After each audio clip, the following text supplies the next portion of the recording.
В това видео ще ви покажа как да конфигурирате DFS Replication. Това става като първо стартираме DFS Management конзолата от старт менуто Administrative Tools, DFS Management. След като стартираме DFS Management конзолата, първото нещо, което е добре да направим е да проверим дали имаме конфигурирани някакви namespace. Това става с десен бутон върху namespace. Избираме Add Namespace to Display. С натискане на Show Namespace може да видим, че в момента нямаме конфигуриран нито един namespace. Сега вече може да започнем с нов namespace, като изберем десен бутон, New Namespace. В Wizard, който ни се появява, въвеждаме нашия сервер bgsffs01. Избираме име, пример на namespace, например както е в примера по-долу Public. На Edit Settings е добре да оставим както е по дефолт. All user have read-only permission.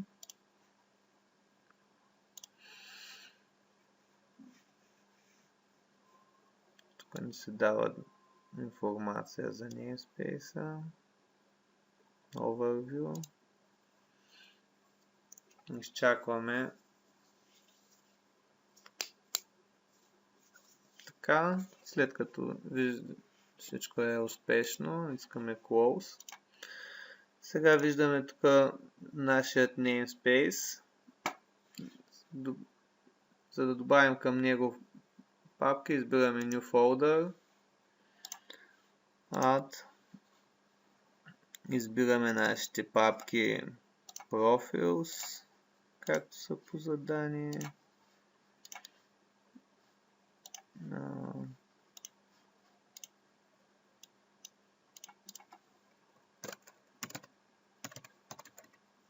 Profiles.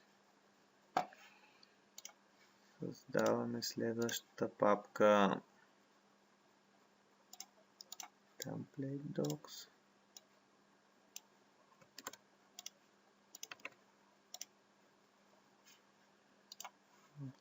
Създаваме и Software. Мисля, че беше следващата. Да.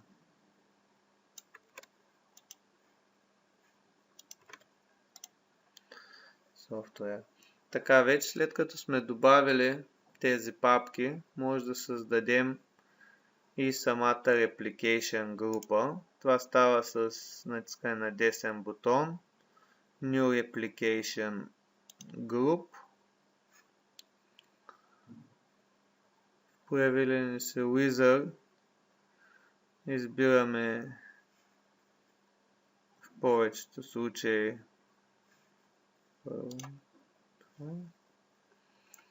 избираме име на Replication групата. Ще я кръстим отново по Public с името на namespace ни. Тук избираме сървърите, които ще са част от тази Replication група.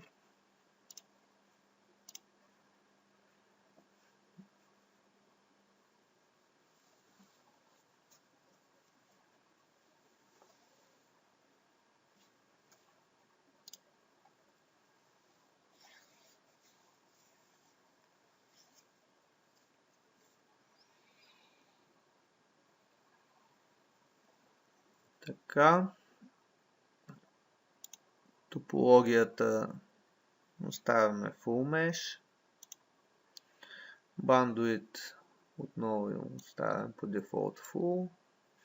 Primary Member, това е сървърът, на който се намира основната информация, в случая bgsffs01. Така, тук избираме в тази стъпка папките, които ще се репликират. Това са Profiles,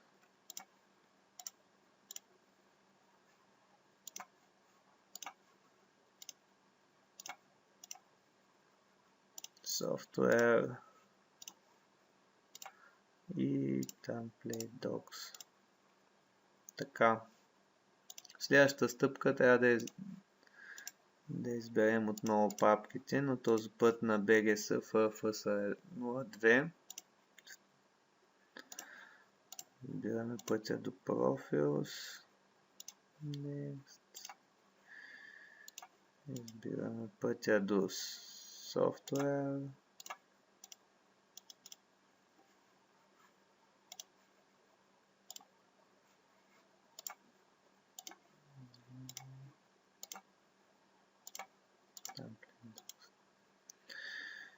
Така.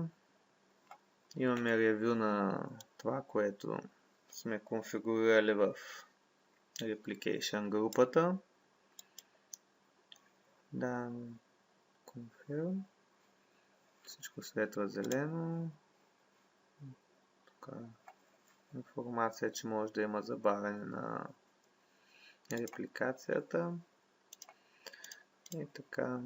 Ето, от тук може да видим настройките на нашата Replication група.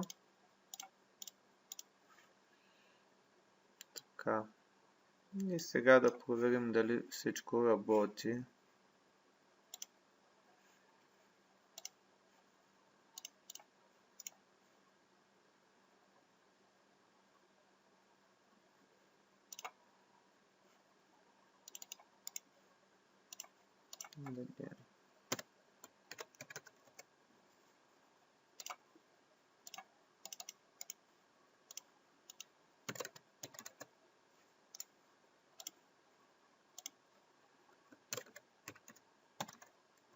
След като сме конфигурирали групата, да проверим дали и репликацията работи.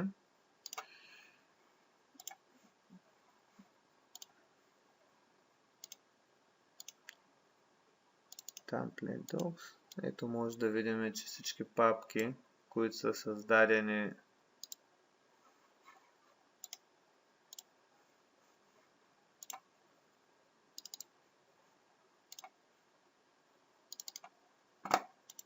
тук, ето например създаваме нова папка